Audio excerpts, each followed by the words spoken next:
am so happy that you guys are all here. I um have been looking forward to sharing Sarah's wisdom with you guys. People pay big dollars to get access to Sarah live, and she is so generously sitting with us for an hour to share her expertise when it comes to branding and creating an obsess worthy brand. As we're getting settled here, please say hi in the chat. If you have a favorite beverage that you are sitting with, please tell us what you're drinking so that we can cheers to you as we spend this hour together. But I think that branding, social media, marketing is one of the number one topics that I hear from small business owners and real estate agents I'm talking with when it comes to just challenges that we're facing. It's constantly evolving. Our clientele is constantly changing in what they expect from us and what they're looking for. And so I wanted to bring in an expert, and truly, Sarah's expertise is helping small business owners transform that, like, meh, fine, it's okay, it's working brand into this obsess worthy brand that effortlessly attracts your dreamy client. And she has multiple curriculums and coaching opportunities and whatnot. But one of her most recent curriculums is called Contact High, which is what she'll be teaching a snippet of today. And that's all about building this addictive content, this content that just lingers in our dreamiest clients' minds, where they just can't stop thinking about us and working with us. But understanding that, like, that level of obsession isn't luck. It isn't, hey, we went viral once and now everything is downhill and easy from here. This is a system. It's scientific. There is an equation that we're constantly experimenting with. And so I took Sarah's Contact High course this fall at the end of last year, and it completely rewired how I think about communication with clients. I think so often people think of brand as like colors and messaging, but it goes so much deeper than that. And so Sarah, I'm just going to let you take it from here. I want to give you as much time as possible to share workshop time today, and just dive right into it. I love this. I'm going to set my view up so that I can see the chat. Anyone Perfect. that's live, please feel free to drop questions in there. And Rachel, if you see anything that feels applicable, like interrupt. This Yep. is supposed to be more conversational than not. I think that's where we're actually going to learn something, which is the goal. And then we are going to have plenty of time to workshop some of these concepts. I'm going to actually give you time to go work through some worksheets. I have some chat GPT prompts for you. So get ready to like actually do a little bit of work and then come back together so that I can give you feedback on it. Like I want you to actually take away something that feels really value added. So that's kind of how we've set up our time together today. Rachel, thank you so much for saying such kind things about me and Brand Shift. I'm so glad that Contact High was like this aha moment for you. And that's really why I created this curriculum because so many of us are doing all of it ourselves. We're the bookkeeper and we're the marketing team and we're the photographer and we're the planner, but we're also like accounts receivable, right? Like we touch so many components and that's not even our core job. Like our core jobs are something completely different than that. Like you're helping people buy and sell or, whatever your specific focus is. But when we are able to learn some of these larger strategies, techniques, and like what you and I were talking about earlier, like the reality that this all evolves as we grow, as the market evolves and change, like you all are in a very volatile market. It changes all the time and has nothing to do with your capacity. It has nothing to do with your talent. It has nothing to do with your business. It has everything to do with things that you can't control. You don't get to control that. So flexing this muscle and getting really good at understanding evolution in business, evolution in messaging is everything gets to get easier. So we're tapping into just one of the modules within Contact High. Contact High is all around messaging, but I've broken it into two different areas. selling messaging and marketing messaging. So most of us think about messaging as like what we're saying on social media, what we're saying in our flyers or our newsletters or like however, whatever our outreach is. And we forget that we need to bridge from the marketing messaging into the selling messaging. And selling language is very different than marketing messaging. So just as a high level, that's what Contact High is all about, teaching you how to have both turned on really well for your brand. Today, we're going to specifically focus on, because it sounds like this is what everyone was excited about, the content loops system. And that's creating this ecosystem that keeps people kind of floating all around your space. The last thing I want to say about this, which you so geniusly hit on already before we dive into the actual content, is most people assume brand is something that it's not. They think of it as, like you said, it's like your colors or it's my logo. And I don't even think about brand in that capacity at all anymore. What I want for the purposes of our time together in this room slash forever, I feel like you guys should just all think this way. Brand is an emotional exchange with your dreamy client. Brand is a two-way road. It's a reciprocal relationship. So when you start thinking of brand as this power lever to actually achieve all of your goals, you unlock a lot of potential to creating systems and processes and kind of this entity that gets to do a lot of work for you when you're not actively working at all, which is the goal. That's the power of a really good brand. So think of it as like an emotional driver. Love that. Before we get formally started, any questions, any thoughts, anything come up for anyone? I don't see anything in the chat. Yeah, as we are listening to Sarah, like throw any thoughts, things you're loving, things you have questions on that you want her to expand or clarify on. We really want to make sure that this is as valuable and packed with tangible, tactical things you can take away and start implementing that's beneficial to you and your business. Ding, ding, ding. And Rachel, when I'm in share mode, I don't see my chat anymore. Let me see Okay, if I can pull it back up. Oh, I I've got can. it I pulled up can. here. Cool. I can have it in my view as well. Good. Okay. Okay, so hopefully you can all see this screen introducing the content loops system.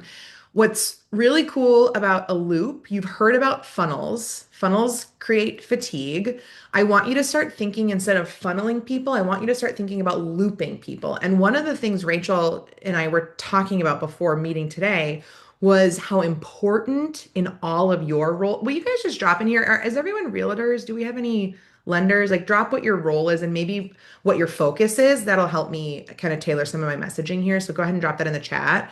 Um, but one of the things that's very unique about your industry is you oftentimes have a very long amount of time you need to stay relevant and present with your dreamy clients, with your people, with your ideal customer. And a funnel has an end point. You run them through the funnel and then the funnel ends. You having to keep relevancy in front of your ideal audience for a long time um, needs a loop. So this is especially beneficial for you all. Marketing director for a real estate company, great. Realtor, cool. Real estate biz development, insurance broker. Okay, cool. So we've got some kind of like real estate adjacent as well. Okay, so you have been tricked into thinking that funnels are the thing you need to make your marketing work. And I want you to think about this differently. I want you to just ground in the reality that loops are better than funnels every single time. Does this mean you're not going to have a funnel? No, you are going to have a funnel, but I want you to think about this much more expansively. Because the reality is, people do not move in straight lines. So we need to stop marketing as if they are moving in straight lines. And you've heard this over and over again, marketing funnel. Maybe you've heard nurture sequences. You've probably heard of things like stages of awareness. Oh, where's your customer along their customer journey before you close? That's real. And it's not the end of the story. It's not the only thing that we need to be thinking of to intelligently, strategically keep ushering our people through the process of pre-working with us and then getting them to work with us and then ding, ding, ding, getting them to work with us again. That would be the goal. So your job is not to shove your people down this pipeline. Your job is to build this loop, this ecosystem that keeps them orbiting you, that keeps them orbiting your brand until they become obsessed enough to buy. Or they're obsessed with you, and now the waiting is just finding the right home or selling because, right, like the circumstances outside of them deciding it's you. Like we need to get them locked in on you so that they're ready to close. And I mean, obviously, language here is watered down because buying and closing mean very specific things in your industry. But I literally just mean like to work with you, to sign on the dotted line, to create that relationship and actually move them to becoming a client or a customer, however you're designing that.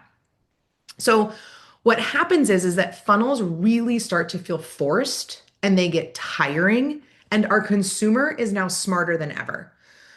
Early email funnels were like so hot and so great because people were like, how are they getting a hold of me? How do they even know this? How do they like they're how are they saying exactly what I need them to say? And it's just it felt like this very linear kind of cool new thing. The consumer understands when they're being dropped into a funnel now. The consumer understands that experience and they kind of brace for it and it starts to feel inauthentic, it starts to feel disingenuous, it starts to feel forced, and it can be really, really hard to rely fully on a funnel to get your people across that finish line. Loops get to feel natural.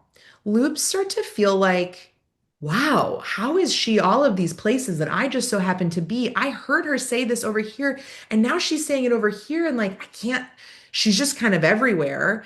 And you don't need to be everywhere to have a successful loop. I'm not suggesting that, but a loop just starts to feel like, there's a ping and then like we kind of let it simmer and then oh we're going to pull you back in over here and we just kind of let it go.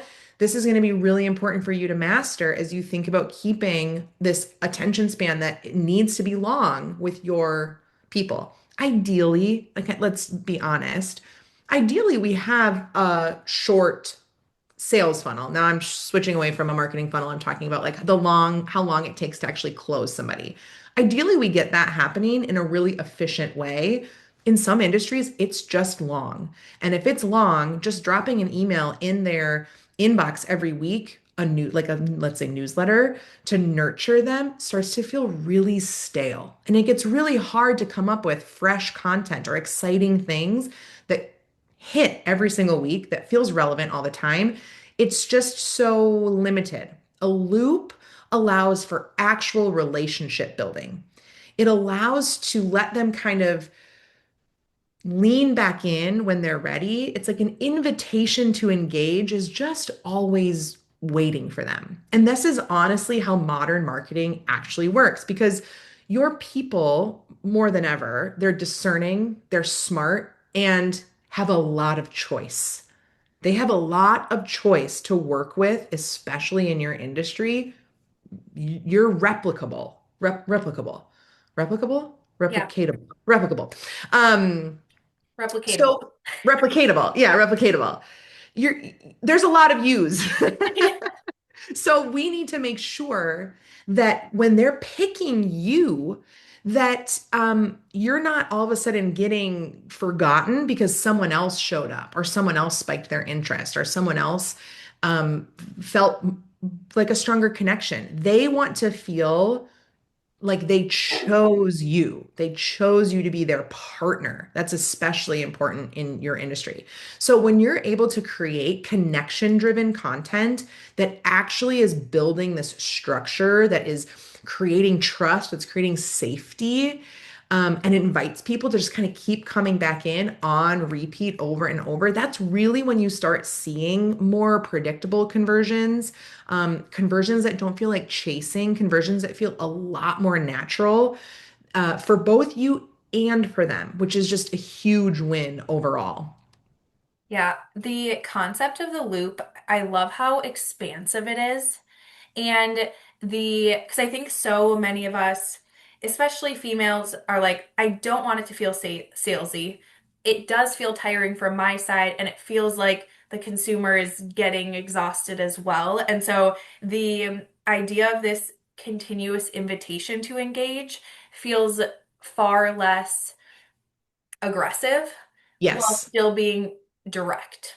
Yes, I love that because you can get totally aggressive here, and a lot of people won't even notice that aggression. Like that's the cool thing about this. You start to really think about um, the ready states of the buyer in a very different way. You're able to then also very intelligently turn on different channels for very different intentions and purposes, which helps then you reframe redundancy as like a gift. It is a gift for you to be redundant because people are inundated. We're trying to run a business and just figure out the school calendar and also deal with clients. Oh, and there's like the noise is loud. It is so loud today. Consumers are exhausted, overwhelmed, inundated, burnt out. We're the state of the state is a little hairy right now. So our job isn't to add on to that noise. Our job is to make the noise we are adding value added and serving and helpful for different people at different parts in our ecosystem. So in a previous module within Contact High, we talk about, your dreamy clients being at a state of awareness, a state of engagement, a state of readiness. You can kind of assume what those things all mean. Now we're going to go a little bit deeper into that. Think of that more of like a pyramid. Now we're going to go into this content loop system that I've built out. So there are 4 stages within your content loop.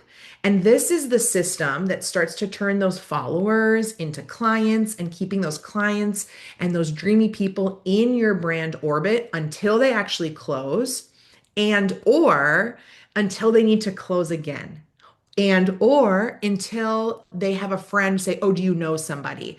We need to keep these people circling strategically. So we have awareness, we have a reconnect stage, we have a ready stage. Sorry, I'm going backwards. Awareness, engage stage, ready stage, and a reconnect stage. And we're just going to keep this circle going and going and going forever and forever and forever. So, in your aware stage up here, this is where you're really sparking curiosity. So, think about this if we're going to translate back to like funnel language. This is very top of funnel type messaging, top of funnel type communication. This is where you are getting seen. This is where you're creating something that feels very scroll stopping. This is this can be a little like hooky, like we're clickbaity up here. Um the reality, like if you're on, why don't you guys also drop any channels that you like to use right now? I'll just right now speak to Instagram. Um, Instagram is unbelievably clickbaity right now. Unbelievably. Instagram, Facebook, LinkedIn, yeah. Instagram, TikTok, very clickbaity. And from a demographic standpoint, we're not getting super nuanced. Like you all might have a demographic that's maybe hanging out on other platforms. Um, I'm guessing a lot of you have a huge potential on Instagram because the demographic of who's using Instagram are the people who are have money to spend. There's disposable income there. Um, they're like mindlessly scrolling and begging for their scroll to be stopped and engaged with. So you have a really great opportunity to do that interrupting. But this awareness stage is where really you're giving off introductory energy, making people be like, "Oh, that was interesting." One little side tangent I'm going to take you on here real quick is this reality around consumer behavior right now. Have you been, and Rachel, maybe I don't know if we talked about this in Contact Type, but there's this kind of term that's circulating called dark social. Are you familiar with dark No, social? tell us more. It's the reality that people aren't engaging at all. Nobody is Yeah, like lurkies and looky-loos are yeah, hotter than ever, yeah, which makes this journey a lonely and hard one because we're not getting feedback like we used to get feedback. Like yeah, people don't even want to like content anymore, yeah, let alone engage with it and leave a public facing comment. Oh, that's so cringy now. So Yeah. This consumer behavior, it's not that consumption is changing, it's how we're interacting with the content that's changing. So, your awareness content, you need to find a way to like boldly, unabashedly let that go and realize you're going to get so little feedback on that in this, at Mhm. least in this season. This is not going to be forever. But this kind of like lurk thing is real right now. So that instant feedback and that instant gratification that a lot of us are used to seeing, and we've of course been hooked to, we're no longer getting that dopamine hit any longer. It doesn't mean anything's broken. It's just how consumers are consuming today. So your awareness, your sparking curiosity content is very, very important.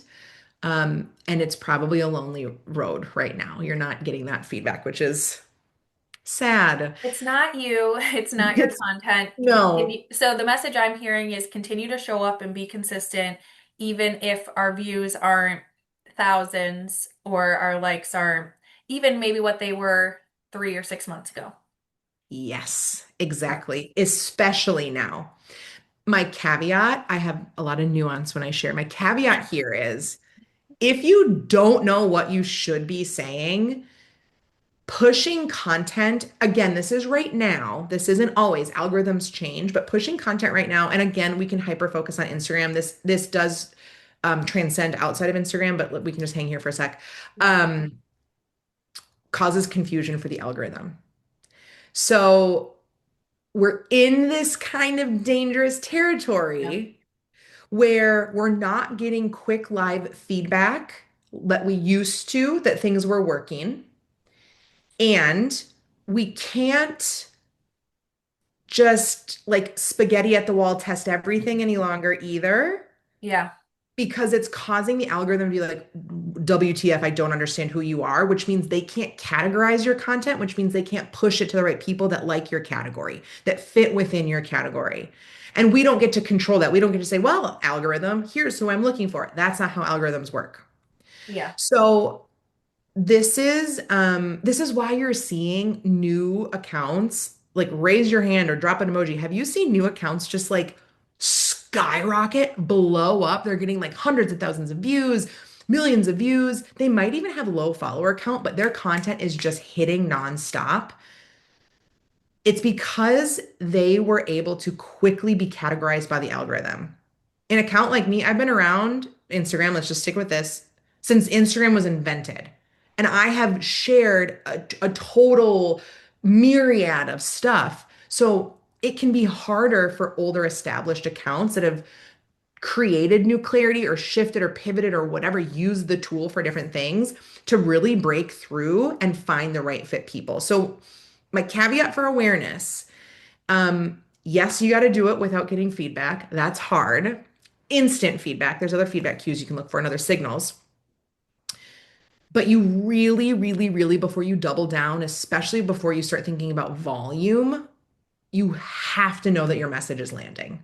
Hmm. It's not an opportunity, or else you're hurting. The extra content is hurting because content that doesn't get seen, content that doesn't create awareness is pointless. It's not doing anything. Hmm. So we can talk more about that. That's another conversation, but just be aware of that in this awareness Yes. category. 100%. So now we move people from awareness into engaged. This is where we're really building connection. This type of content, this type of interaction. I don't want you just to think about this as like the type of post you're sending. These are different types of behaviors that happen in this content loop system. And we'll go through some examples as well, and we'll have workshop time. This engaged piece is where you're really building connection. This is where you're showing your human side. You have to show your human side. You want to know why this is more important now than ever? Because AI is here. AI is here. AI is doing a lot. AI is really a cool tool to leverage. AI can take a lot of work off of our plates, from content planning to writing to like executing our jobs, helping us, assess and analyze, da da da da da, right? It's a really cool thing. But you know what AI isn't? AI isn't an emotional human that can create a connection with another emotional being. At least it's not that yet. So We have an opportunity to leverage our humanity, our intimacy, our vulnerability in appropriate ways only that actually help you build trust. We used to say, and it might be in here, we talk a lot about, and we've heard this before, no, like, and trust, no, like, trust, no, like, trust. That was like the thing. Now we're in a trust recession. Nobody believes anybody. Everyone's a liar. Everything's fake.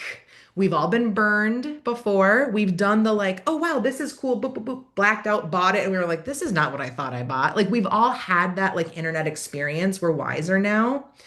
We've been catfished. The likability piece is far less important today. The trust piece is more important than ever. People don't have to actually really like you like we used to over index today for them to want to buy from you, but they have to trust you. Now, likability helps. Let's not be naive. But the trust piece is what you're really focusing on in this engagement level. Then we're going to slide into readiness. And this is where we're really creating that decision driver. We're removing any confusion.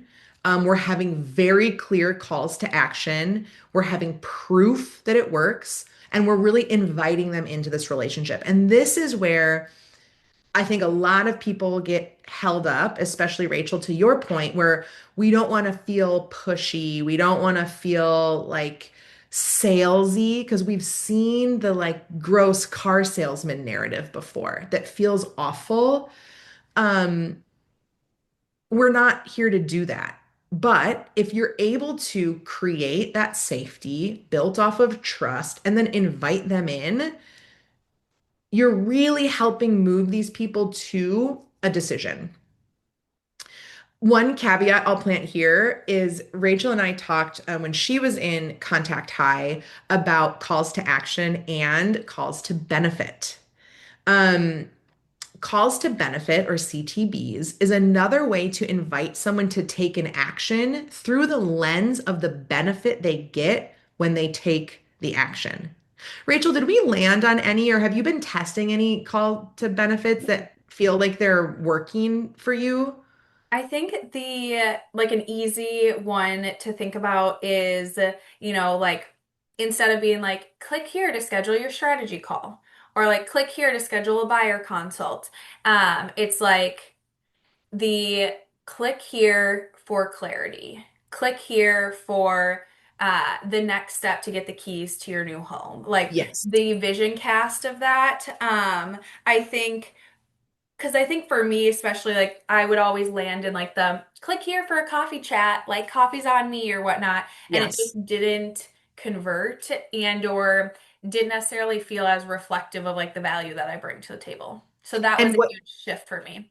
what you could say there is it's not necessarily the what, it's the it's excuse me, it's not exactly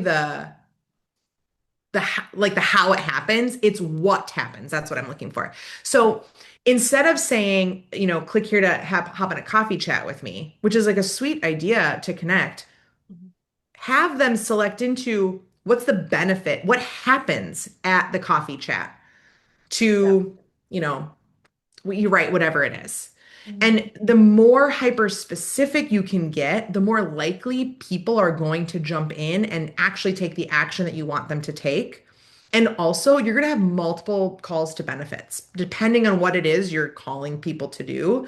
So it's not always going to be to save $10,000 on this or like, right, whatever the exciting promise is, the exciting transformation, the exciting benefit of that interaction. Like they're not always going to be the same, but you can get hyper specific depending on what it is that you're talking about and invite people in different ways. Also, people are motivated by different things. So even if it is pointing to the same coffee chat as what actually is happening, touching on the different benefits of this at different points within the invitation, one might work better for one person, and something completely different could trigger that actual action to be taken when the time comes. So think about how you're inviting people in and explaining the actual benefit of whatever that interaction is.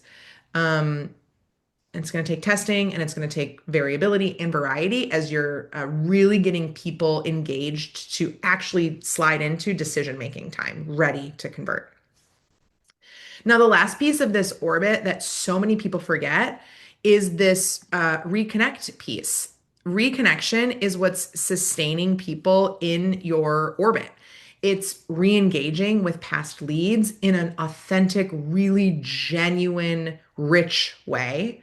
And it's also ensuring that you have these consistent touch points, even if they're done working with you, um, that really help you stay relevant to them, even if they're not going to buy from you again. So, a couple of activities that I think are really beneficial in this season. What else could you sell the people after they do the first thing with you? Think about that. Is it a coaching relationship? Is it a, hey, let's be referral partners? Like you could really start to think and brainstorm for your specific industry and your specific work here, how you can think about working with people and then can you work with them again right away, as soon as possible.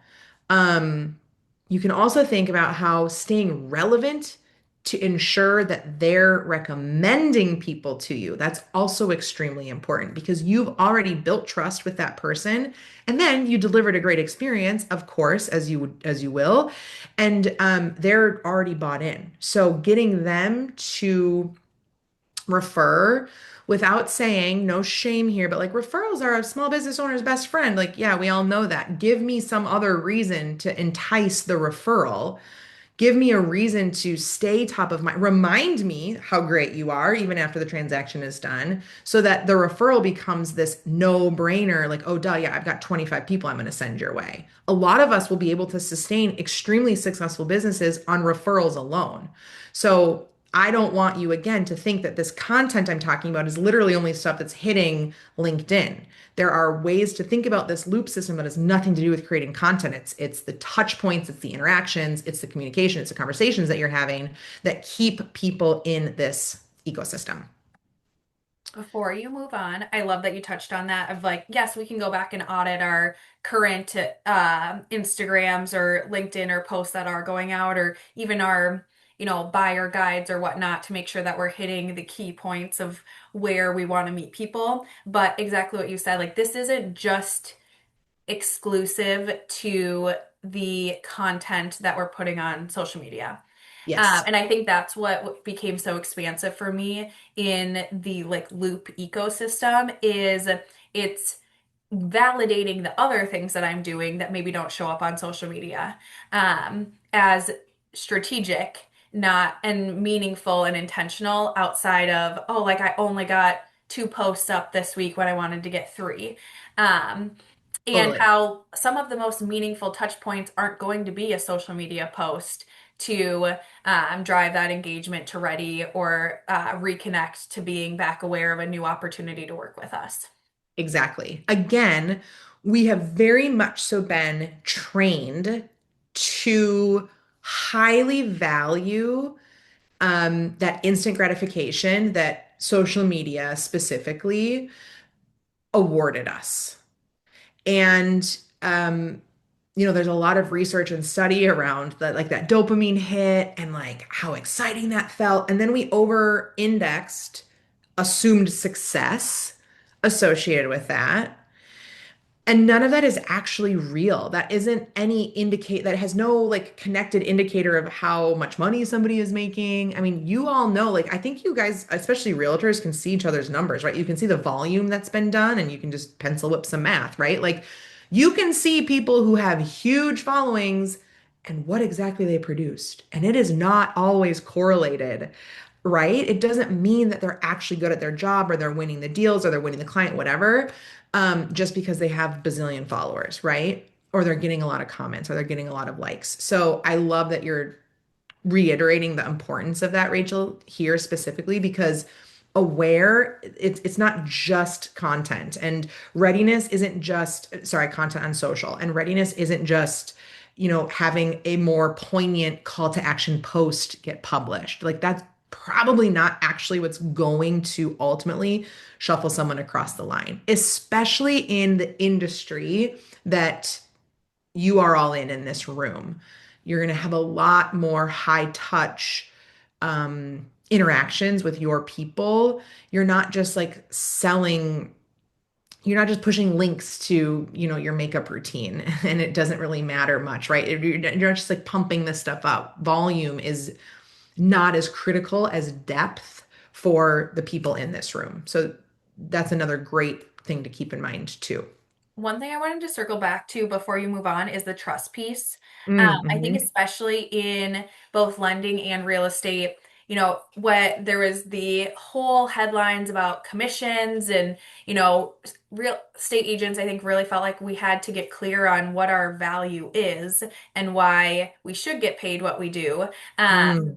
And I'm curious from a content and or touch point perspective, like what insight do you have about how to effectively build trust? Whether that's Mm. on social media, like is that authority content, or if you could just expand like a little bit on understanding the importance around trust and then how do we execute that?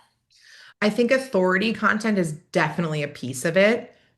People are tired of education. We can Google many of the things that we need to figure out. Most people are at least remotely savvy enough to kind of like gather the information. The difference here that I would recommend you thinking about, so like the kind of legacy way to think about this is like 3 tips on optimizing your spring market. Like that's so boring and it's been done and we already know how to find that information. What I want is Rachel's take on the spring market through your unique lens and what you're going to do to win as many deals for your people as possible. Hmm. And that turns into it is educational. You are educating, but you're educating on you and your process, which naturally becomes authoritative. That's that authority content. And people are like, oh wow, I really like how she thinks about that. Because I already know the spring market, it gets crazy. That's not a surprise. I already know if I'm starting in February, I'm behind. Like these are things that we've heard over and over. Everyone is saying, just because everyone is saying it doesn't mean it works. It also doesn't mean it doesn't work, but your goal, especially in a saturated market, is to take that information and discern it through your unique lens and then tell that story. So I do think there's a piece of it that Yeah. authority is really, really important. I think the other reality here is trust sometimes just takes time. And we've been really indoctrinated to just value quick wins and expect instant ROI. And especially in your industry, you know that that's just not how this works. Sometimes a good thing takes time. Building equity in your house doesn't happen overnight. You're not all of a sudden going to be a millionaire, but you're taking steps to get there. And I think trust is one of those things too. So there is a level of consistency, tenacity, continuing to show up, um, putting yourself out there, being consistent and following up with those people in an authentic, genuine way that highlights again what sets you apart and makes you different. Like this isn't rocket science. It's just not instant gratification either. So I think oftentimes we make it really way too complicated. That's not the point. We just need to be available, boundaried, but available for people to consume from us so that they can become obsessed with us. Hmm. And then over time, that trust, I think trust, comes before obsession. Obsession is just like they're so in, right? Like they're not even questioning at this point. Like that's really what we're going for, but that trust piece has to come first. Yeah, absolutely. Cool. Thanks for diving deeper on that. Yeah, of course. So that reconnect phase is what keeps the pipeline ultimately alive. The reconnect phase is what kind of loops them back and gets them back to awareness. And that's the key difference between like funneling kind of downwards and just like letting it go. Reconnect allows you to think about. ways that are actually serving, actually engaging, and then you can set up a system that allows that to feel fresh. So this is that re-engagement email, or maybe you've updated a freebie you're going to offer, or maybe you have a new podcast episode, or maybe there's this like client celebration post that triggers something in that specific person to be like, oh my gosh, I want that too. Your new offer, whatever it is, that's where you're reminding people, hi, hello, I am still here. Oh, and by the way, I'm still relevant. So, like, the nurture email is important, your weekly email or your monthly newsletter, whatever, you might be choosing to send, but you start to lose relevancy and attention when that's the only thing you're doing to remind the people that you're still here.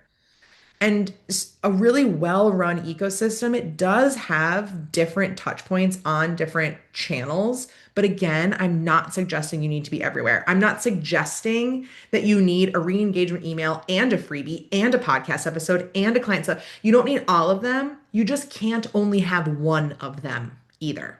Or I don't recommend that you only have one of them. There's always anomalies to the rules. Okay. So now that you kind of understand this loop, let's talk about what to share. So within each of these stages, your content has three core jobs. You're building authority, ding, ding, ding. You're building connection, or you're actually driving conversion. So we've got authority up here. This is positioning you as the expert, not just somebody that can regurgitate facts, but you as the expert. You've got building connection. This is like that human side. You're relatable, but we're not friend zoning you. We're not like, oh, she's my BFF. We're like, no, we still got authority. And then you have this building conversion. This is where we're turning the trust that's been established into actually, taking action. And when you layer that, oops, why am I not able to click here? There we go. Um, when you think about all of that and we start to layer the loop on top of it, you really don't get to skip any side of that triangle or else the whole thing collapses. It's not a triangle anymore. It stops working. That system doesn't serve you. So if all you ever do is connection content, you're friend zoned. You're going to be relatable, but you're going to have no money. If all you do is sell, sell, sell, sell, sell, you're going to feel highly robotic. And that's where it's going to feel very disconnected and disingenuous and kind of sleazy. And if all you're doing is showcasing your authority, um, you'll kind of come off like, can you actually help me though? Are you maybe too smart for me? Are you like the Harvard level and I need just like maybe a 200 level course, right? You can you can outsell yourself of being too smart, too helpful, and that might create a little bit of a gap. People might not feel safe there. So the authority piece is what's making people actually believe you. The connection piece is that getting them to like you, getting them to relate to you, and that conversion piece is a way to get them to buy from you. So when we start to put these things together, the loop shows you where the client is, your dreamy client is, or the audience is in their journey. And the triangle shows you why that content is existing. So these things kind of working together, it gives you this living ecosystem that helps your brand stay relevant. You're very referable and revenue generating. That's what we want to do. We're not here to just make cute shapes with, scribbles. We're actually here to do something. So each of these purposes can show up in all of these places. So it's not just like awareness is only authority building or that engagement is only authority building, or reconnection is just about conversion. There are multiple different ways to have each of these types of content show up at each type along the journey. And that's where you really actually get kind of a cool web and you can get overwhelmed with the amount of content that you're creating. So, what we're going to do now is, okay, good. We have a good chunk of time left. I am going to drop a link into the chat so that we can actually work on your content loop. I'm going to stop my share and reshare this worksheet. While I'm pulling this up, are there any questions in the chat or anything feeling pressing? I prompted just, hey, what questions are popping up that you're talking about, or like just lingering questions that we really want to hear your take on. So please, please, please don't be shy to throw um, what you want, connecting dots of what's going on in your brain. This is a safe place, Very safe. and um, Sarah's happy to give pinpointed answers or more context. I will keep an eye in the chat, but what I'm going to give you access to is the worksheet that comes with this module of Contact High. I just dropped it there. Let me know if you have any issues opening it. Um, you will just have to make a copy of it. I think it'll prompt you to make a copy and then open it up. And you will need to be logged into Google. Um, I do think that it's requesting access, this version. okay,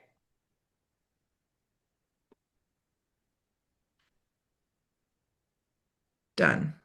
Okay, try that again. That same link. Um, Yep, you're good now. Okay, cool. So what happened, what I want you to think about here is you'll walk through all the prompts are here, but what I want to kind of fast track you to is these mapping out your actual content loops and things that you can do within each of these points along the content loop and in the experience.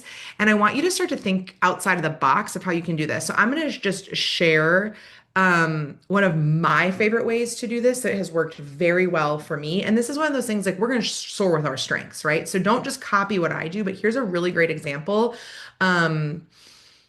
That I like to do. And I'm just going to be really transparent with everyone on this call because it's going to all happen to you. You are aware of me now, right? You saw my content, you came here. So we've kind of checked off. Awareness came from Rachel sharing a post. We can consider that like a shareable post or some sort of this truly is a collaboration. Now, at this point, we've engaged. We had a webinar together. You've listened to me. You've stayed on this call for 47 minutes. Trust and connection have absolutely been built. You are seeing, hey, Sarah has some knowledge here. She knows what she's talking about. There's authority. Now, what I always like to do next is offer an invitation. For example, I'm giving you all a discounted access price into Contact High. If you feel ready to take that jump by the end of the call, you will have everything you need to do to hop into Contact High. The invitation is there. Now, I'm also teaching and doing right now, so join me on this journey, but I will always offer that as like a very disarmed, I'm not going to pressure you into joining Contact High. I'm just inviting you in like, hey, if you thought this was good, wait until you see all 10 modules of the curriculum. Maybe you'll ping Rachel and say, hey, Rachel, like really, tell me the real about this. Rachel's going to say it was really good. So there's some additional touch points that might happen, but that's helping usher you into readiness. But now, my favorite, most favorite thing that I'm going to start doing is I'm going to start showing up where you are. I'm going to show up there. I'm going to comment on your posts. I'm going to maybe slide in your DMs and reply to your story. We have undervalued that human touch point. And let me tell you, when I have a proposal out to somebody who's been like, oh my gosh, Sarah, I need brand shift. I need to figure all this out. And I want the VIP path. And I'm like, cool, I'll send over all the details. Let's get you in the room. And I don't hear from them. Guess what happens the second I comment on one of their posts? Completely unrelated to brand shift method. Oh my God, Sarah, I've been meaning to get back to you every single time. So sometimes you just need to stay in that awareness zone very casually to have an incredibly successful touch point that gets them to ready. It's that reconnect that doesn't have to be obvious. So I stalk my favorite people. I know what they're doing in a good, non-creepy way because I care and I'm like, I can help you. And you have dreamy people that you're like, oh my gosh, I know I can help you. I can help you with insert thing here that you're like, I just want to work with them. Be present for them. Show up for them. That's not me creating content. That's literally me commenting on something that they're doing. And then I will just do a nice hard ask. I'll slide in the DMs. Hey, I have been thinking about you so much since I saw you on Rachel's webinar last week. Have you thought any more about joining Contact High? Here's some of the things that we talked about. I think could be really helpful. Blah, blah, blah. So, oh, here, let me redrop the link. Um, that is just a example. There you go, Hannah. Try that. Um, to get you to think about what these touch points are within the loop that aren't just make more content. Sometimes it's be smarter about your touch points. It's not always obvious. So, this is yours to work on. I'm going to stop talking for, let's give them like 3 minutes. Just kind of scan Perfect. through this. If you go all the way down to part four, I walk you through the steps. I go all the way down to part four. You can kind of start to map out what your specific content loop system could look like. And I have Chat GPT or Claude, like whatever chat tool you use to help you work through this worksheet. Because sometimes it's just hard to start from scratch. So you can go ahead and give it some of this information, follow these prompts. I'm gonna zip it until 12:54, 12:55. If you have any questions, you can either come off mute or drop them in the chat.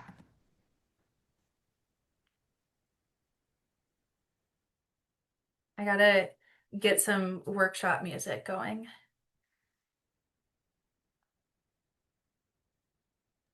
I love this idea. We'll see if this works. Sometimes I feel like the sound on these things is like so good at factoring out like the or filtering out the background noise. I know sometimes it can get choppy. Alyssa, this is a great question. Have you seen results with this process outside of social media platforms? Yes. The key, though, is because I have clients that are on all different platforms and not think of it too, platforms aren't all necessarily considered social media. So for example, Pinterest is very search engine based, or having a presence on Google, whether you're running Google ads or you're working on organic content so that you're ranking for SEO. Those are not social media platforms. The key though that is really helpful here is you need to know where those people are so that you can do your part of those steps. So I find it easiest to layer in with social media because it's so visible. I can find you, I can see you. Um, if you like, for example, what I'll have you do is if you want to hop into Contact High, I'll have you DM me Contact High.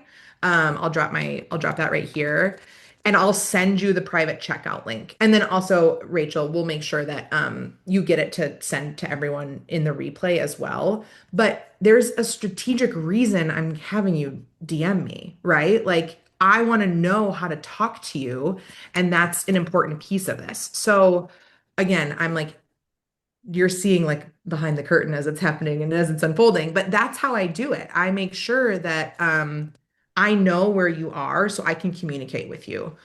A a great way that like an off social media platform, you can really see a lot of what people are doing in emails. You can see who are opening them. You can see what they're clicking on. If you use I'm going to send this before I know. On Instagram, it's at Hey Sara Schultz. Um, and you can just literally even just DM me. I was on the call today, and I'll send you the link for Contact High.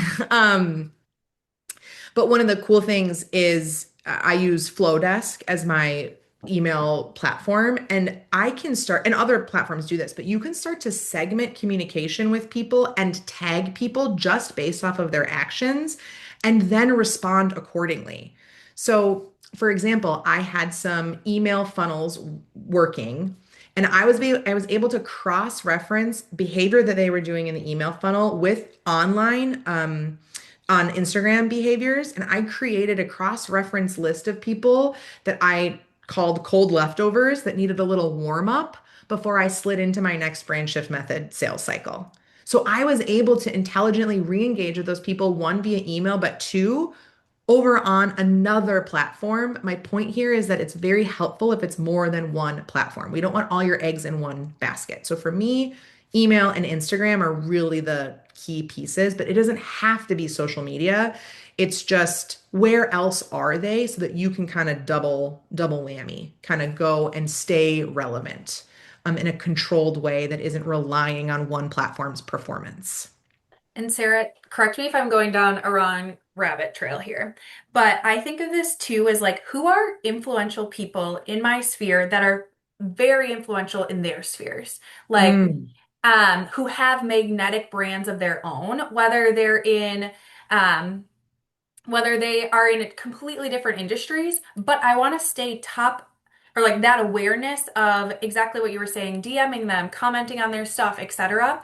So that the moment they hear a friend is buying, selling, or just something that I'm popping up that like, hey, refinancing is an opportunity if you bought in the last 3 years, that they're referring me. So it's like Yeah. less end consumer, more so who are people who are just constantly in the know about what everyone else is doing.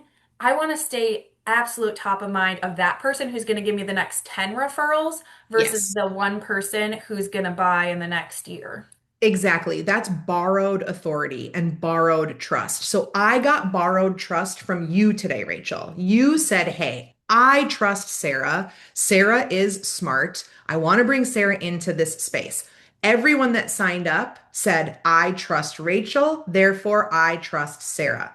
That is a power play.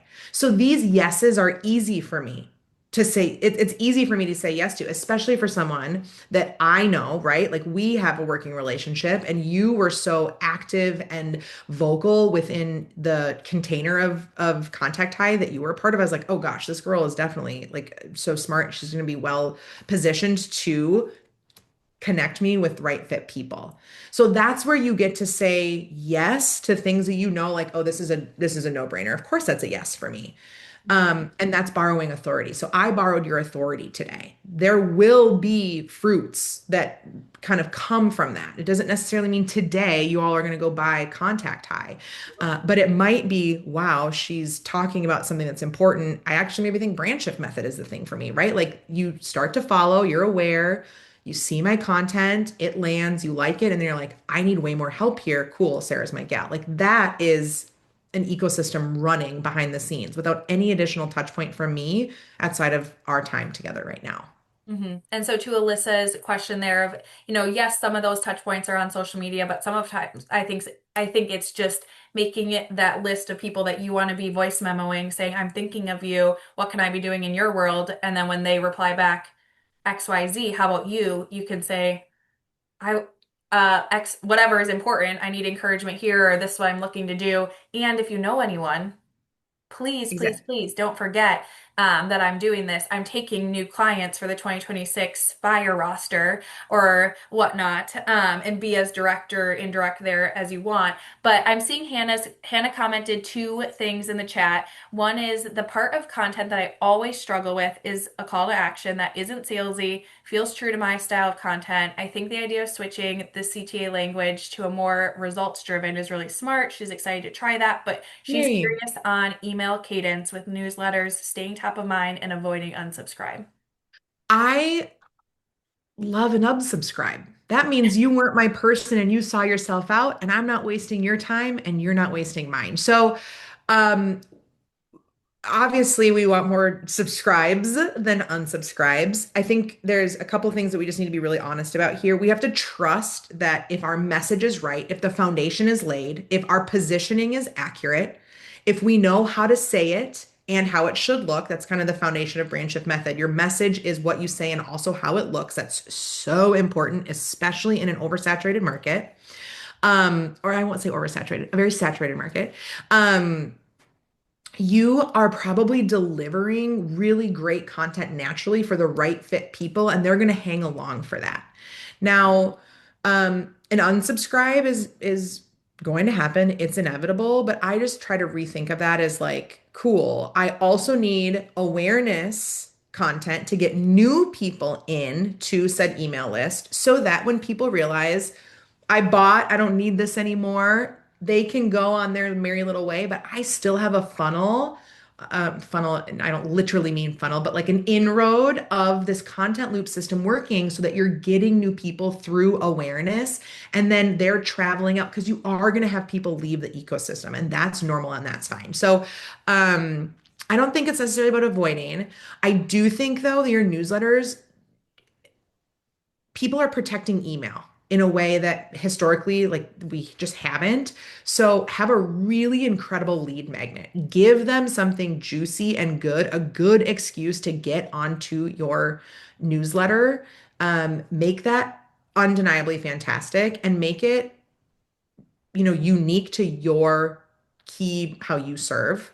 And then with your newsletters, kind of pick a lane. My newsletter goes weekly and it's very kind of aspirational, inspirational. I'm not jamming you with like lessons.